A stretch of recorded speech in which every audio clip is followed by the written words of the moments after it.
Hello everyone, I'm Dennis Burns from Boulder Sounds. This will be a video demo of our rock music sample library for Native Instruments Kontakt. This is featuring the rock hits. The library is divided into two segments. There's loops and hits. And my good friend in Denmark, Bo Clausen, has made a wonderful script for both the hits and the loops. There's a separate video for the loops, so be sure to check that out. What is rock music? What's it made from? Well, it's made from sampled rocks. This is a slate rock. This is slate rock number 4. And as you can see, there's a hole drilled in the rock. There's a fishing line threaded through the rock, so it can suspend freely from the ceiling of the studio. And you can get these really beautiful resonant sounds, and depending on where you hit on the rock and how hard you hit it, you'll get all sorts of cool different overtones. I sampled it with hand hits. I used a brush. I used brush sweeps, brush swirls with nice releases like you might get from a jazz drummer. And I also used a mallet as well as stick hits. So I think you'll find it to be a real unique library. The KSP engine is very creative. You can create your own unique sounds, and I think you'll have a lot of fun with it. Thanks for tuning in. Okay, so here we are on the all slates hit instrument. There's two varieties of slate hit instruments. There's the all slates, and there's also the programs which are dedicated just simply to one slate rock. So what the all slates are, if you look down at Kontakt's keyboard, we see these blue kind of zones. There's 7 of them. We'll refer to those zones as layers. So notice if I play my lowest layer, in the sound display column right here, it says S3 hand.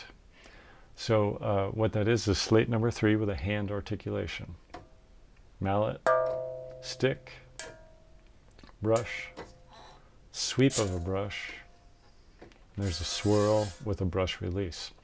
If I go to the next layer, it says S4 hand, slate number 4. Same articulations. Slate number 8, slate 10,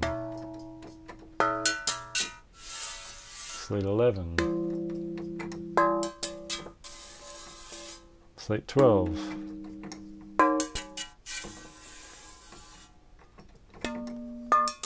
and slate 13.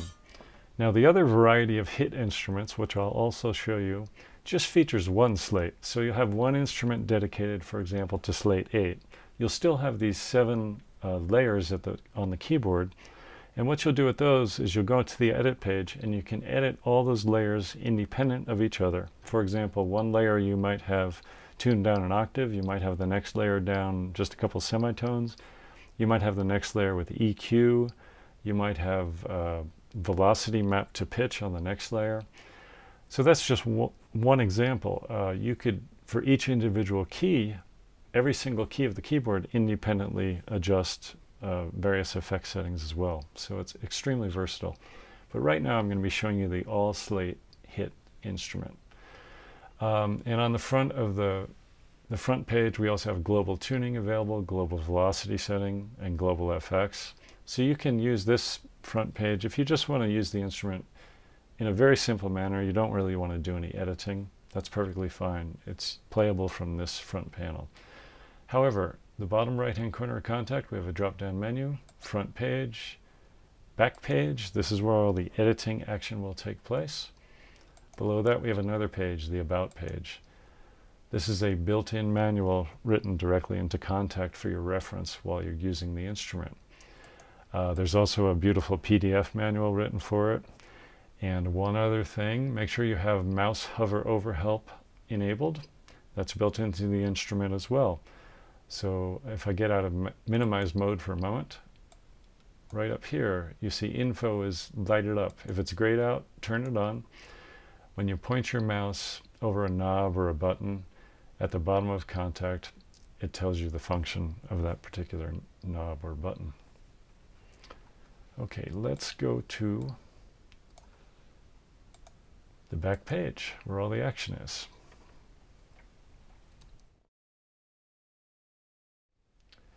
So notice there's a column here that says conditions. Right now the default setting is per key. Below that we have a button that says auto select.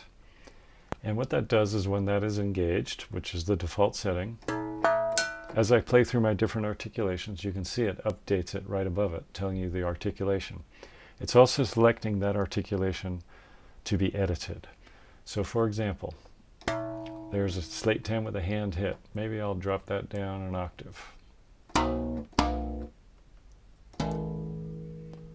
Next articulation, that's a mallet. I'll bring it down just a couple semitones. Now we have a stick hit. Maybe I'll use some EQ on that. So I highlight the EQ button. I'm going to pull a little mid-range out of it. You can see down here, it shows you the group equalizer settings below it. Bring a little top end up. Next one, brush. Let's use a attack change on this on the amp envelope. So I'll slow down the attack. And I can change the attack curve to convex or concave with this knob. And of course I can pan, independently set the volumes of these various articulations, but I'm trying to go through this fairly quickly. There's a sweep with a brush. Let's use the transient effect. Turn that on. I'm going to increase the attack presence. And I'm going to pull the sustain down. Right, it quite drastically alters the sound.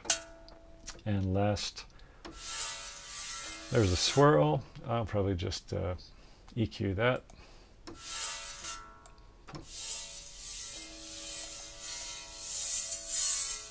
Give it a real hissy sound.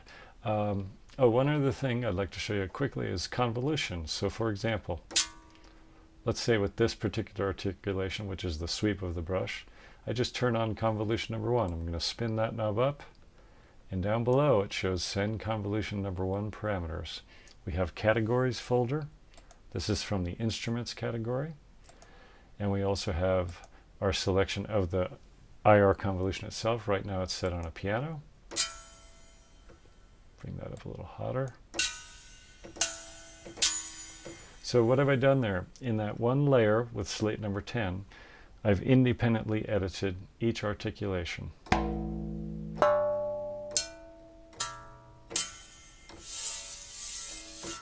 You see, so you can do that with every articulation on the keyboard that you see.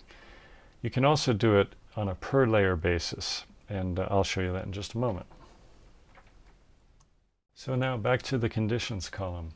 Where it says per key, I'm going to command click on this, and you notice it changes to per layer. And down here in auto select, it tells me the name of the layer that I'm using, which is slate 3. If I go to the next layer, I play any note in that layer, it automatically selects them all, and you can see that reflected in the red keys on the bottom of the keyboard of Kontakt. So this allows me to edit these layers as a group in one go very easily. So for example, this low layer, I'll just use tuning as an example for simplicity. I'll drop it down. The next layer, I'll bring it up a little bit in tuning. Next one, down. Next one, up.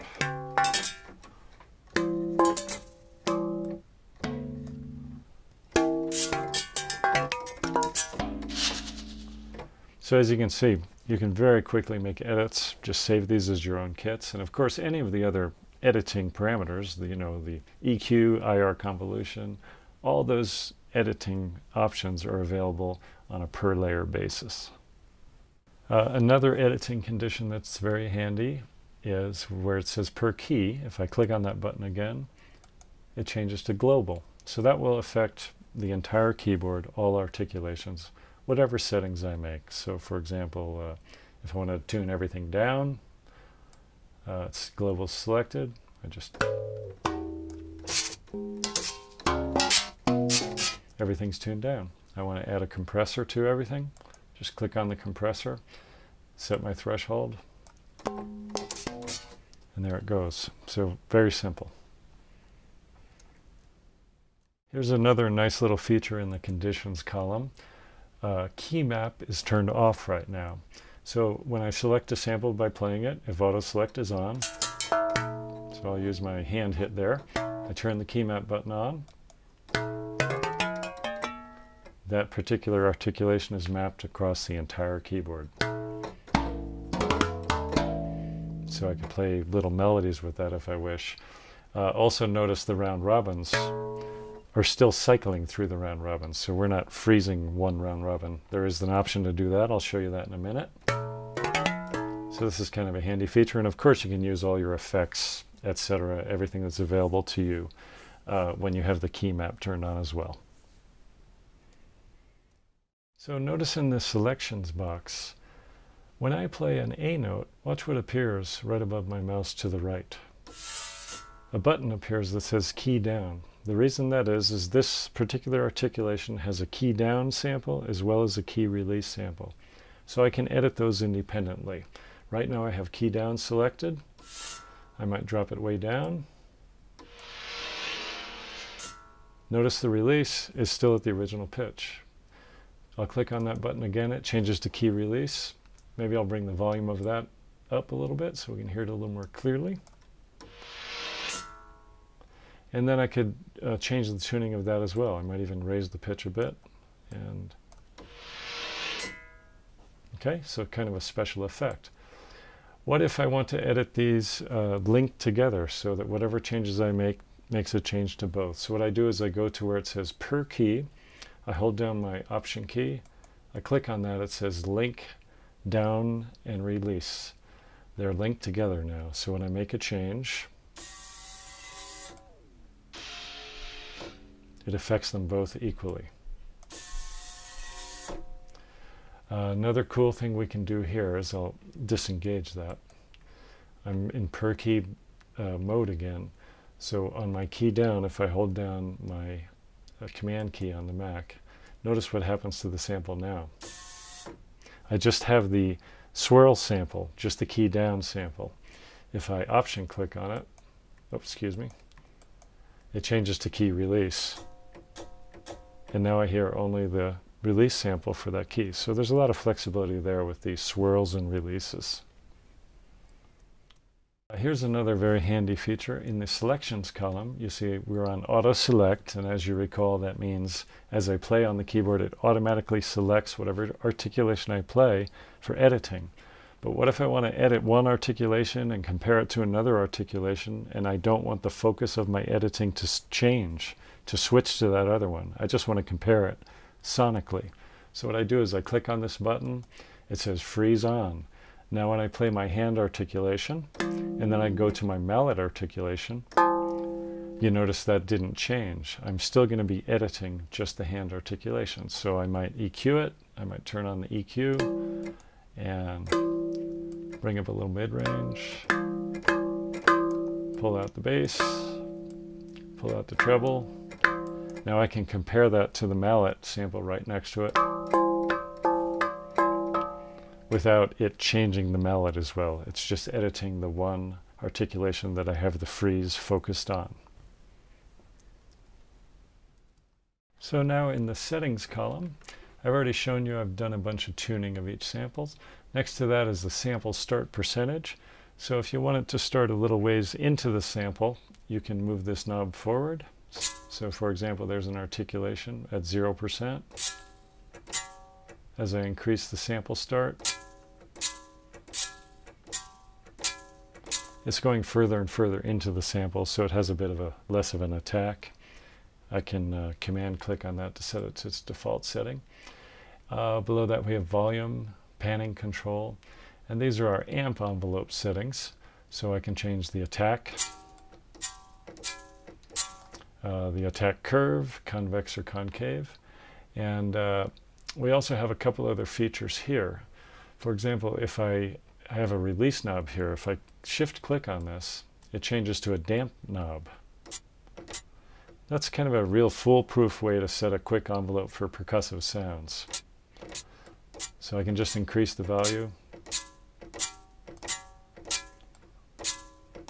to whatever I might need. If I want to change it back, I can just Option click on it and it turns back into a release knob. The same idea happens with the sustain. So if I Alt click on it, it turns to a decay button, and then I can shift click back to go to a sustain control. So I'll show you a little bit of the group effects and send effects. The group effects have these 6 buttons. You can turn them on and off: EQ, filter, compressor, transient effect, distortion, and pitch shifting. So you click on the button and it automatically shows you the parameters down below for that particular effect. Make sure you know whether you're in per key mode or per layer mode. Right now we're in per key. I'll switch it to per layer by command clicking on this button. It changes to per layer, and I just pick a key, and there it shows me I'm editing slate number 10. And for example, so I'll turn on the pitch shifting effect. So I click that button to engage it, and here are the parameters. This is how pitch shifting is going to be affected by velocity. This will affect the entire layer. So if I increase this to the clockwise, so as I play softer, the pitch lowers. As I play harder, the pitch raises.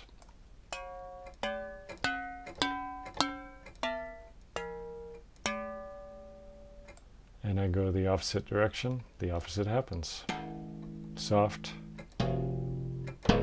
As I hit harder and harder, the pitch even goes lower.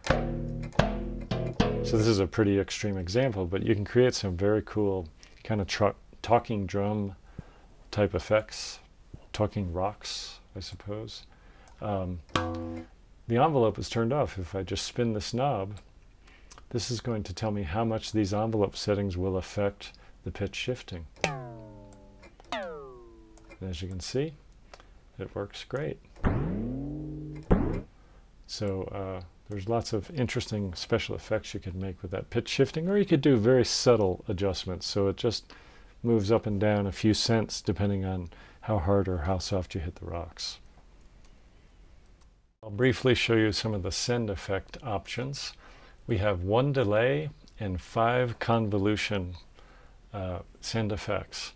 So if I choose a sample, for example, this, I'm in per key mode, then I just spin my convolution knob. You'll notice automatically down here at the bottom, send convolution, the parameters appear. The category can be chosen, as well as the actual IR convolution. So this is a piano IR convolution. I also have the option of choosing preamp or post-amp send effects. So these amp envelope settings are made over here. So if I'm in preamp mode, one option I have is to turn down the volume on the amp envelope here. And now we're just hearing the IR convolution only. And of course I can increase that. So in a way it's almost like an IR convolution player. Let's do another one.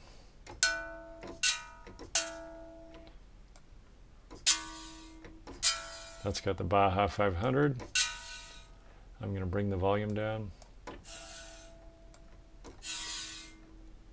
And I have these other parameters down here as well, where I can mess with the high pass filter on the IR convolution. Pre-delay time, that's very important, especially with percussive sounds. It's sometimes nice to have a pre-delay setting and then have the IR kick in shortly after that. And we can change the size of the IR convolution as well.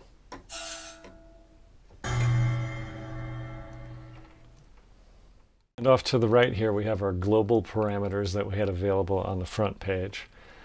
Tuning, velocity setting from your controller, and global effects. The global effects are really set up to affect the entire kit once you've created it. Or if you just want to add a little bit of EQ or delay or additional IR convolution to the overall instrument, these are here for you to do that. And you just turn it on, for example, with space here. And you can see right there it says global space, and we have our various settings for our categories as well as the IR convolutions to choose from. So what if you're not really into tweaking your own sounds and creating your own kits and all that stuff? That's fine. What we've done is we've included in the download some example presets. In this particular folder, there's 41 of them. And you can see they're applied to the all slates hits as well as the individual slates. And you can just load these up, try them out. You can examine them if you like them and kind of see what was done with them. Or just use them as more presets for your own music. It's very helpful though to know how to do just fundamental stuff, like if you just want to change the tuning of one particular hit, or change the amp envelope, or add some EQ to it. Hopefully this video will help you get there. So I hope that gives you an overview of some of the things you can do with this library. There's a great deal more. I've just scratched the surface. It's real fun to work with, and I feel confident it will give your tonal palette for your music composition something very unique. Best wishes to you from Boulder Sounds.